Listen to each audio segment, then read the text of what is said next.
Hey everyone, so thanks to all of you that have actually followed from my previous channel, Alyssa G Dog, awful username, to the new and improved channel. Thank you so much for making the schlep. I appreciate it, and I really hope that you're happy with what you find here. So this is going to be the very first video that I'm going to upload to this channel. Now let's start out with some face products. One of my favorite discoveries within the past couple of months is a product by Desert Essence, and this is their Thoroughly Clean Face Wash. And they mean thoroughly clean. This is one of the most amazing face washes I've ever used, not to mention it is very healthy for your skin and the environment. They don't test on animals. In fact, there's a whole list along the back here. I don't know if you want to like pause and read this. Everything that you don't want in a face product, it's not in here. Everything you do want in your face product, it is.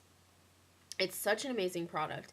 It really does get off everything. It gets off mascara, eyeliner, eyeshadow. Sometimes I need a little bit of help with mascara, but usually not so much. It's probably just because I piled on way too much that day, but usually it does the job and gets everything off. It doesn't leave your skin feeling dry at all.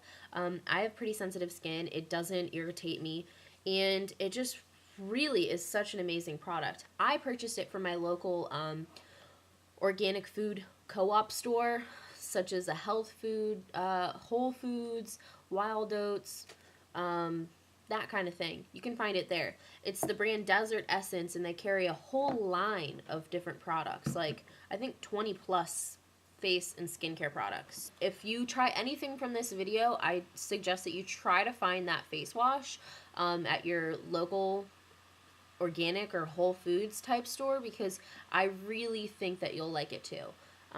Moving on. Another product is my Nude Miracle Face Mask, and this is quite a pricey product. You don't get a lot of product for the price. That was a great way to start out with it, by the way. I love this. It's really expensive. It's, I think, just under an ounce and a half. So it's not a lot of product, but it is such an amazing skincare product that I've come across. I have drier skin, slightly sensitive, redness, hyper pigmentation in certain areas, and occasional breakouts, as in like 1 or 2 spots for hormonal reasons or something of that nature. Nothing too serious. I have fairly good skin, which I am very lucky for, but this is one of those products where if you feel like your skin is just not looking its best, or you need it to look its best within a short period of time, you use this. It has a very nice thin consistency and tons and tons and tons of good ingredients. I purchased it from the Sephora website. I can link it below, and it'll take you to a page directly with ingredient listings and reviews and all that jazz, so that you can see for yourself what other people are saying as well. I think it was around $65. It was a lot. I don't use it a lot, just because I have this crazy feeling that if I do, my skin is going to become immune to it or something, and it's just not going to work the same way. So I try to use it less frequently, and it's expensive, so I don't want to blow through it anyways. But I do suggest, if you can try and get a sample at a Sephora, that would be awesome. I do love the Miracle Mask, so if you have the opportunity to try it, I highly suggest it. So I am a makeup junkie. There are plenty of products that I've been really, I don't know, that I've been really intrigued by over the past few months, but for the most part, there's only been one that has really emerged as a amazing obsession. I'm so glad that they invented this, because I don't know what I would have done without it, kind of thing. And it is a new shade by MAC in their Studio Fix Fluid Foundation line, which is my favorite foundation on the planet, just saying. It is the medium full fuller coverage foundation that MAC carries, but it just looks so natural. It's amazing. I absolutely love this foundation. I used to be in between NW20 and NW25. NW20 was ghostly pale, icky, even in the winter. Just this paler, nasty look. On me personally, it just washed me out. And then NW25 just looked a little bit too tan, Oompa Loompa status. So I am so glad that they came out with these half shades, and I'm able to now wear NW22. So I can get that nice natural look. Don't have to work so much at blending and powdering my neck and everything like that, because they have come out with this nice shade that suits me better than the things that they've had before. And they don't just have that NW22 shade, they've also come out with other shades like NW33, I think. Like, they've come out with NW18, so if you're really pale in between 15 and 20, you now have an in-between shade. So if you kind of feel like maybe you haven't been well suited for their foundations in the past, maybe you can always give them a try again, because I'm so excited about this new color because it matches me to a T, and that's really exciting. So yeah, that's, I think, my only makeup product that I've absolutely adored within the past few months. So now for the very frou-frou girly items on my obsession list. I have quite a nail polish obsession, and there is one color that is my absolute favorite of all time, and that is called Susie Says Da by OPI. I'll spell it out down here for you in case you ever find it, because it is an amazing color. I had no idea that I wasn't going to be able to find it after I gave it away to my mom because she really liked the color, which I don't regret, but I didn't know I was going to be able to find it again.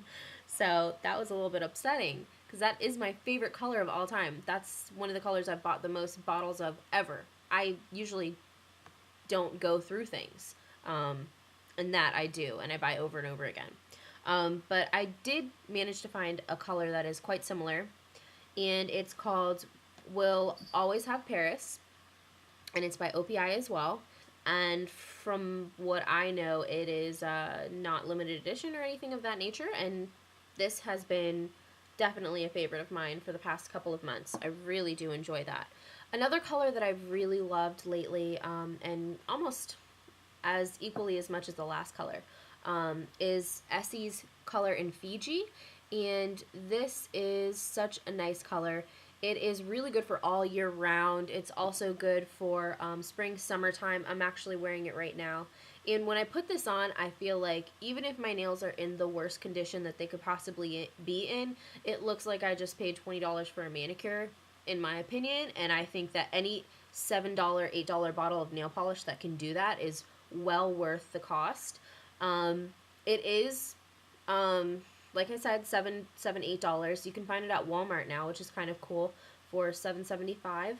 But if you don't want to pay that much, you can find a shade similar to that in a China Glaze line called Something Sweet, and this is very similar to that. It definitely has more of a pink undertone. It's not as crisp and white and clean, but it is very pretty. They look really good with a tan too. Just thought I'd throw that out there.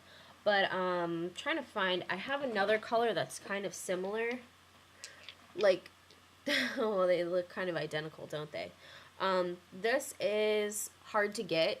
Don't suggest this color. It looks almost identical or the same. It's a little bit more red pink. It's awful. It doesn't have a good color payoff. It's streaky. This is not. It's completely opaque within 2 coats. The first coat looks really streaky. You have to be careful by the nail beds. Let me not flick you off. You have to be careful by the nail beds.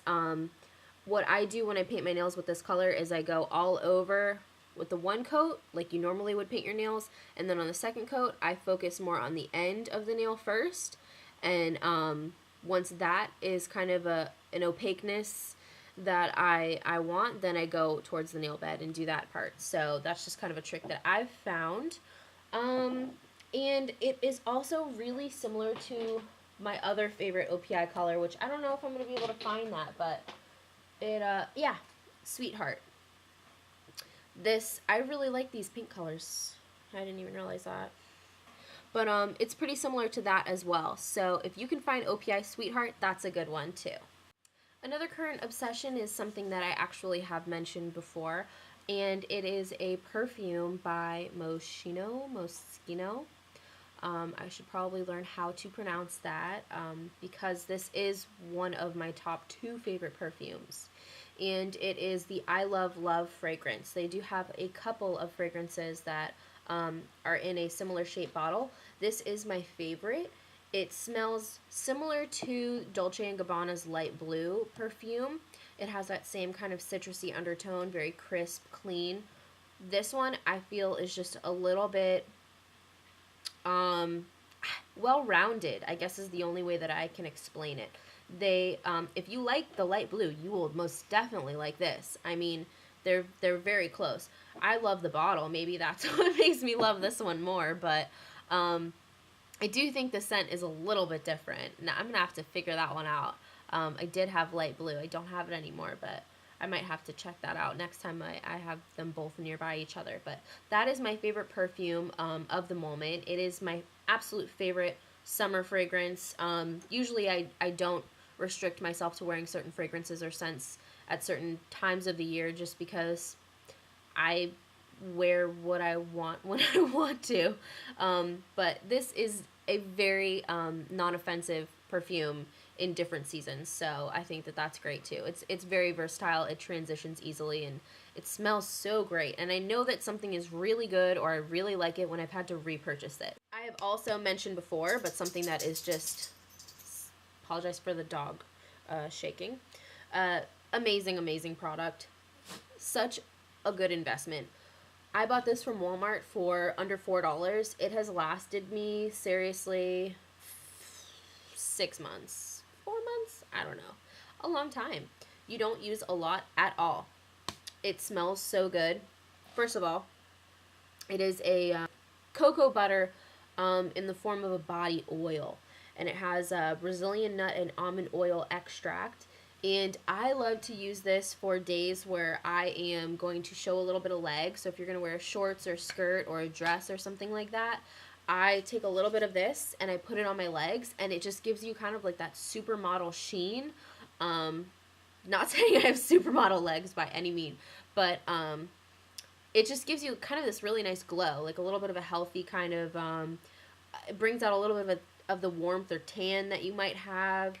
Smells really great, and it makes your skin feel so nice, especially if you use this directly out of the shower, and it just sinks into the skin probably within a few minutes, and it feels so nice. Now, I know some of you get a kick out of my inclusion of food at the end of my current favorites and obsession videos, so I am not going to disappoint you. I do have some things that I've been quite drawn to throughout the past month, and they're kind of weird, like usual. The first is going to be tahini, and you don't want to eat this by itself, at least in my opinion. I'm sorry, like, that was rude. If you like tahini by itself, that's awesome. I do not. I like to mix it into hummus. It makes fabulous hummus. It is definitely more cost effective for you to buy, like, I think maybe a $5 jar of tahini and get, like, I don't know, a dozen batches of hummus out of it. It's ridiculous. So that's definitely something I've been doing. And once you make your own hummus, you can put in all kinds of stuff. You can buy sun-dried tomatoes or roasted garlic, veggies. I don't know. You can do all kinds of stuff. It's really cool. Hummus is a really neat and interesting dish to make on your own. Alright everyone, I think that pretty much wraps up my current obsessions video. So you are completely caught up on the things that I have been loving for the past months that I've been MIA. I hope that you try out a couple that you've been intrigued by, and if you have any suggestions for me or anything like that, leave a comment below and I'll be sure to get back to you, and thanks for watching.